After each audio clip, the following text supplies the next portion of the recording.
Hi Roy, I'm Joan Gremont and Lynette Rakusen is helping me, and today is November the 4th, 2015. We are very happy to be interviewing you in your beautiful new offices, let me add. Roy, let's talk about your life in South Africa, where you came from, where your family originally came from before they immigrated to South Africa, and what you can share about their lives and early years in South Africa. Well, my grandparents, three of my grandparents came from England. Oh, okay.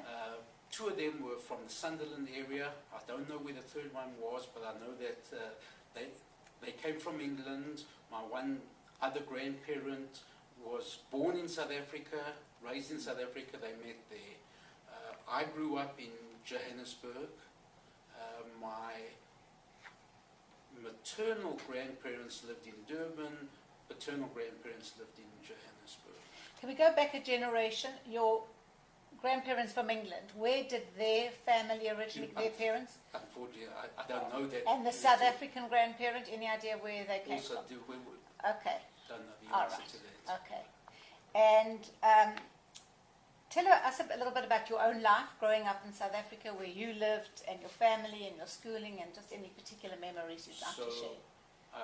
I grew up in Johannesburg. We started off in Greenside, moved as a baby to Emmarentia, spent virtually my whole life in Emmarentia, went to King David until Standard 5, and then moved to Parktown Boys and went to high school at Parktown Boys. Then went to university at Wits, did a BCom and did my accountancy, qualified as a chartered accountant, and soon after we qualified, got married, spent 1 year living in Upper Houghton, and within a year of being married, left to come to the United States. So tell us who you married, how you met. Interesting enough, my wife's maiden name is Gillian Turk. She was from the Emmarentia area. How we met was on a plane to Israel. Her mother and my mother used to go to the same hairdresser. We hadn't met before that time period. Yeah. The rumor is that I said that I couldn't see the movie on the plane, and I wanted to move next to her so I could see the movie. Sounds good. And she tells me that I fell asleep during the movie, but that's a good really story. That's right. That's how we really met out Okay. there. This was when we were probably, I was 17 and she was 16, and we dated for about 5 years and then got married. So you got married and living in South Africa, and when and how did you make your decision to leave South Africa? What prompted that? So I was doing accountancy, and my family were in a family business that started in 19... I've got to try and figure this out. They started in 1960... I think it was like 1964. No, Okay. I beg your pardon. The business started in 1946, right after the Second World War. Right. My father served in the army, Yes. and he fought in the Second World War for a couple of years.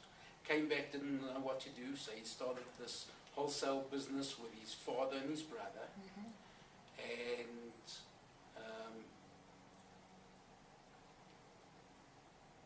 so just switch it off a second. So for the family business, my parents used to travel 3 months a year, okay, and they would go one trip to the east, one trip to Europe, and one trip to the States, looking for merchandise to bring back to South Africa and sell that merchandise. So I told them I was always interested in coming to do an MBA in the States. So I asked them to buy some books in the States on one of their trips there, and they brought back this nice thick book about MBAs and different programs in the US. And I looked at it, and it says, these are the top 10 schools in the US. So I said, all right, I'm going to apply to a bunch of these schools. I knew nothing about them. Right. And one of them accepted me, and that was the basis on which I came to the States. And do you remember what year that was? That was when I decided that it was like 1981, Okay. roughly. When we left for South Africa, it was like September of '83. Okay. I took my wife, and she had never been out the country. Other than to Israel, she had never been out the country. So this was a major culture shock to her. We first stopped on the way to London and then to the States, and her parents were quite devastated that she was leaving. She left at a young age, 22. But was your decision to come here and do an MBA, or to come here and not go back? The decision was to come to the States, and the MBA was the mechanism to try and get your foot into the door, into the States.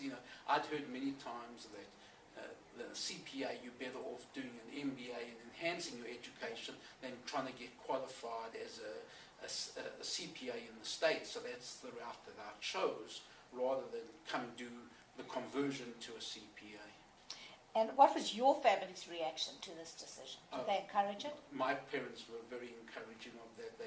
They didn't see a long-term future in South Africa. As much as they didn't want me to leave South Africa, they knew it was the right move for the long term. So that airport scene was something you probably remember, hey? Saying goodbye to your parents at Jan Smuts Airport. Fortunately, as I say, my parents traveled a lot. So in the beginning years, they were able to come here. Jill's parents, on the other hand, it wasn't as easy for them. Unfortunately, her mother, soon after we got here, got cancer, and she died as a young lady. She died at age 51. So, and Daniel, my son, had just been born, so it was a lot more difficult for my wife than it was for me. So where did you go to do your MBA, and how did you get to Dallas after that? So I went to Northwestern in Chicago, spent 2 years. We basically got there just in time to go to school there. Interesting enough, my plan was, school was starting on Monday. They didn't have any housing for us. I was going to arrive on Friday, find a house on Friday, rent an apartment and start school on Monday.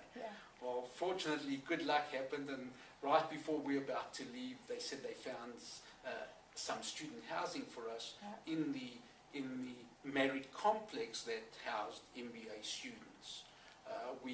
I basically did my MBA, graduated on the Thursday, left Chicago on the Friday, and started work here on the Monday.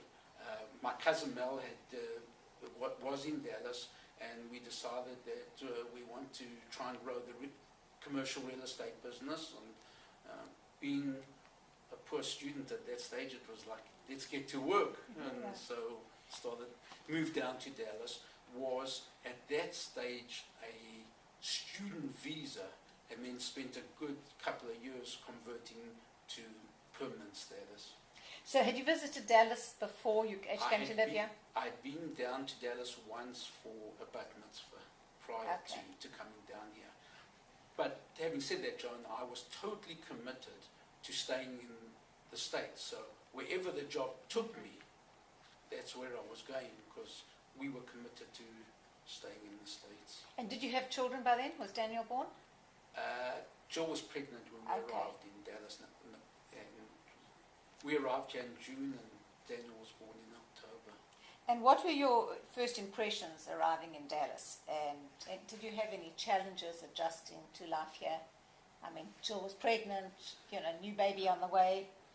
I mean, there's always challenges. I mean, the biggest challenge, obviously, is that you're starting afresh. Quite honestly, we almost came with our suitcases and very little else there. We had a bit of stuff from South Africa, but you're starting with a clean slate. As far as Dallas was concerned, it was a very welcoming city, and the fact that it was suburban for my wife was very important, and I think that transition was critical to her adjusting to Dallas.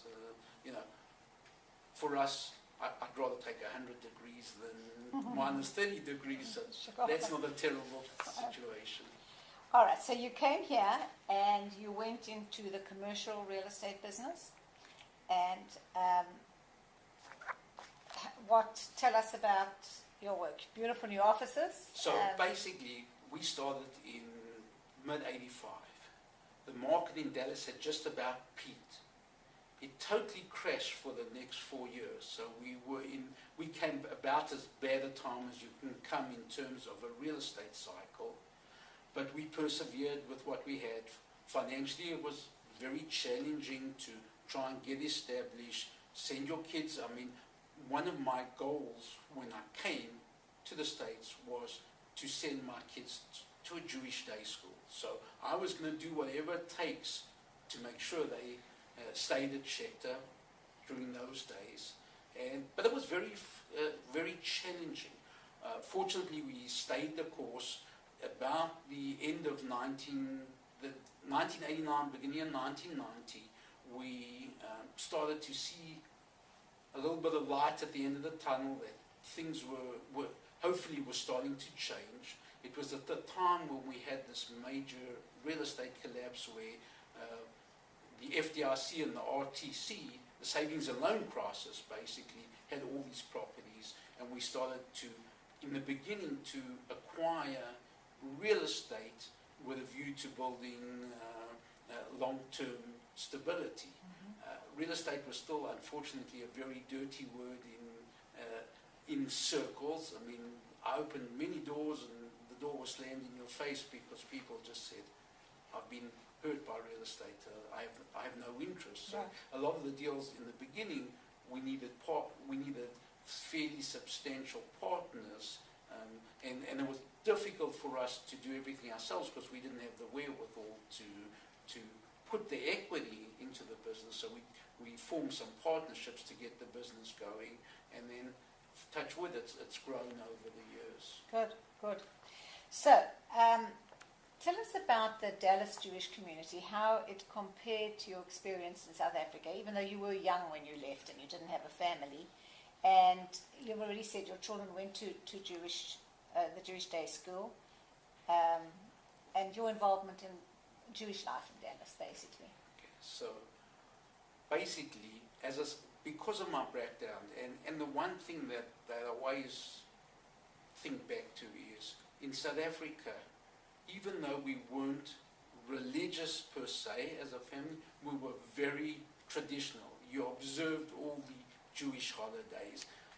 What I find here in Dallas and my experience over the years is that the Dallas Jewish community is not as conscious of the Jewish traditions, and that's why with my background from South Africa, I was really very strong about sending the kids to the Jewish day school to continue. We're not, I wouldn't classify our family as religious, but I'd certainly say that we're traditional in observing the Jewish traditions.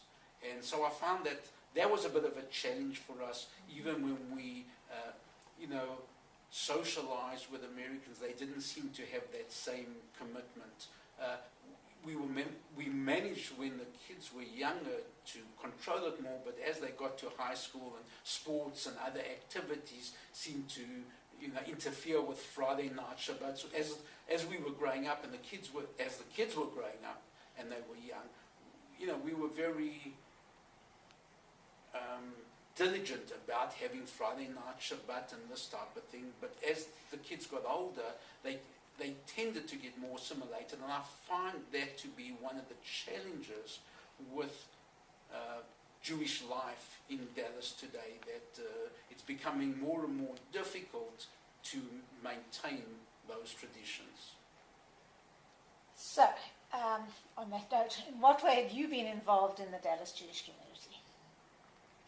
So, because of my involvement in the school, Right. I've been fairly active at Solomon Schechter, now Levine Academy. I was on the board and executive board for well over 20 years. After your children left, interestingly enough. Well, my children graduated in like 2001, and I think I officially retired in 2014. So it was a number of years. I still serve on some of the committees at Levine, and at Sheriff, where we've been a member since we arrived in Dallas, which is 1985. I've, on a number of occasions, have been on the board at Sheriff. And I would like to add that Levine honoured you at a gala event for your involvement. They did. So they appreciate what you've done. So Roy, you talk about the Shabbat and the Jewish holidays. Would you say you've maintained all those South African cultural traditions? You did. Absolutely, and we try and do that all the time, very much so. And what do you see your children continuing to follow in those? Are they as aware of those traditions as you are? You know, unfortunately, Joan, honestly, not as much as I'd like them to be.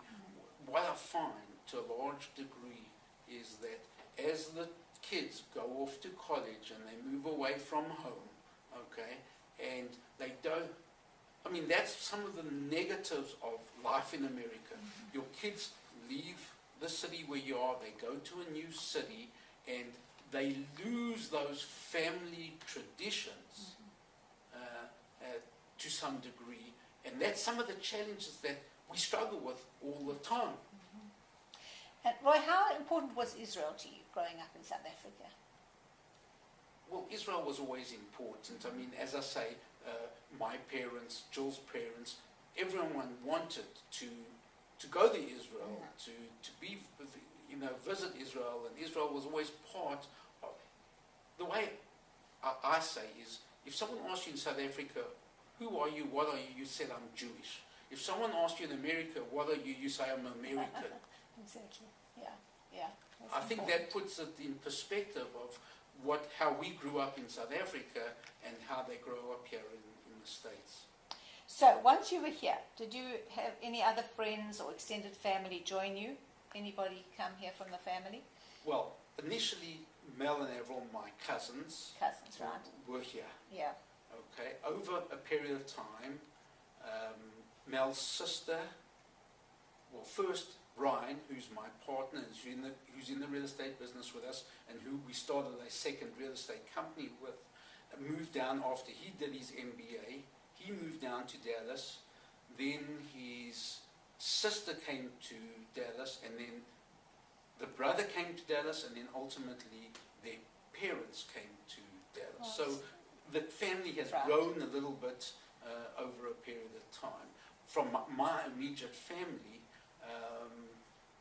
or from Jill's immediate family, they all remained in South Africa. So you still have family there? I still have a brother that's there, and Jill has a brother that's still there. Okay. And you talk about two children you have. How old are they now, and where do they live? So my oldest is 30. He's married. He married a girl from Dallas, and they live in Dallas, and he actually works in the real estate business with us. Right. My youngest is 28. He left Dallas when he went to college. He's lived on the East Coast for 10 years, and he currently lives in Boston. He's also married. Oh, okay. So what, if anything, do you miss about life in South Africa? And I know you've been back recently. Well, just really the things that I miss about life in South Africa is when we growing up as kids, okay, I think the only rule I ever had in my house was be home for dinner at 6:30, okay? Yeah. So you'd go to school, you would come home, okay, you would get on your bike and go to the sports field, and there was a pickup soccer game, there was a pickup cricket game, there was a pickup rugby game. You spent your life outdoors. Okay? Unfortunately, as much as you liked, and you'd like your kids to enjoy the outdoors, there's just not that openness that we grew up with in South Africa. So I really miss that for my kids, that they didn't, I don't remember, if you remember, the first time we ever saw TV, I was 17 years old. Okay? So we wouldn't know what TV meant. You had to find other ways of entertaining yourself, okay? Yeah, right. And so, it was just a way of life. Today, the kids, or my kids, everyone's kids, they grew up with TV. That's how they entertain themselves. I wish they would spend far more time on computer and TV and more time just outside being kids. So really, bottom line is, we grew up just being kids. Unfortunately today, sometimes I wish the kids would just learn being kids, playing with sand and eating rocks and doing all the good things that we did. Not going to happen. So you converted your student visa into citizenship. I presume you're a citizen. First you become obviously a full-time, you get a permanent visa, and then became a citizen. Right. Gave up when we did that, you had to give up your South African citizenship. Right. So we had no choice in that manner. Right. And in retrospect, are you glad you came here, and why? Absolutely, because at the end of the day, the reason that you came here was because you didn't see a long-term future in South Africa. And I've been back a number of times over the last 10 to 15 years, and I can tell you, every time I get on the plane to come back to the States, I say, thank God I moved when I moved.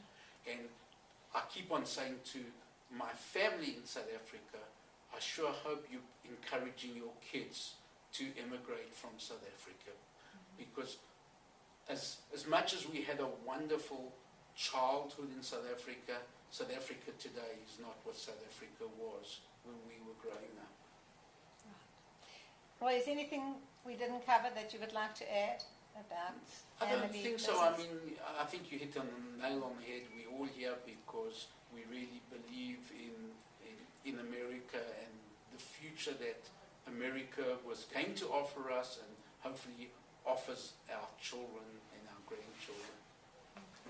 Well, tell us a little bit. You didn't really talk about your parents, other than business-wise, and your siblings. Do you want to tell us a little bit about them?